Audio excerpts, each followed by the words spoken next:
Hello, this is Rowan, and I'm gonna do a couple of reviews of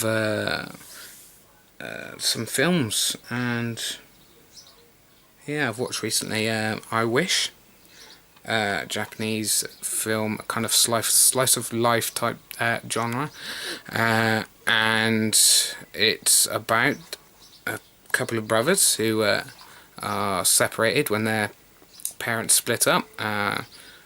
And each parent takes one of the kids, and obviously they keep in contact over a mobile phone.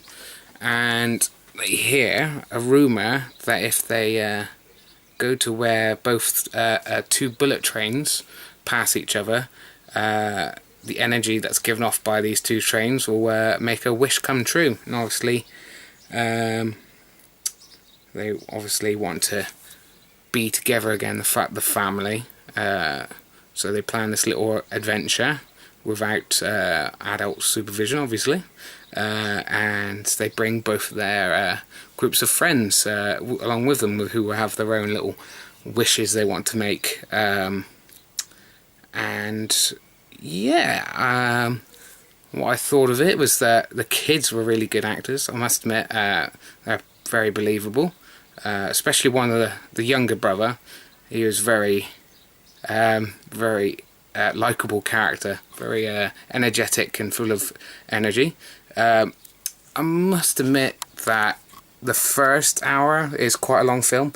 The first hour was a bit dragging, and I lost a bit of concentration. I might need to rewatch it to give and might revise my review a bit. But yeah, I did find it a bit dragging, and I've actually thought too much time was given to the brothers, and their friends were actually had a lot more interesting personalities and quirks to them.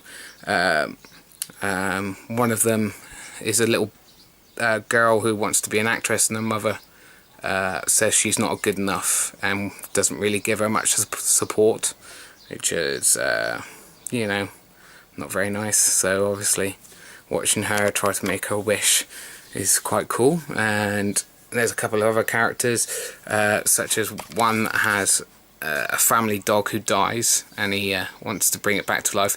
Now unfortunately this he puts it in his bag and takes it with him to, obviously, hopefully once he made the wish it'll come back to life with him there. Now this should be quite a touching little story, but it comes across a little bit creepy rather than touching. So yeah, that's a bit of a down point, I think. But yeah, it ends quite well. I think they go on a little journey, and a bit like what's it called? Stand By Me. They learn that they grow up a bit on this little journey. The wishes don't obviously come true to a certain degree. Obviously they learn that that's maybe a bit childish to believe in something like that might happen. Yeah, overall it's a good film. Like I said, it drags a bit, but I'll give it about 7.5 out of 10. Now to Fullmetal Alchemist Brotherhood OAV. I didn't finish the first series of Fullmetal Alchemist, but I did finish all of Brotherhood, and I thought they were both excellent series. The films weren't as good. A little bit disappointed by those, but anyway, Fullmetal Alchemist Brotherhood is made up of 4 episodes, which are slightly shorter than the TV series episodes, about 15 minutes rather than 20 to 25 minutes long. 2 of them are good. One goes into a bit more about the pursuit of the Philosopher's Stone, and obviously the pitfalls of that, which obviously is covered quite well by the series itself. So I guess this little added story might have been a bit too much for if it was put into the series itself. We've heard it all before, type of thing. The second one is the backstory to Hughes and Colonel Mustang's friendship, which is actually quite interesting and helps develop the characters a little bit more, considering in Brotherhood Hughes gets killed off quite quickly. And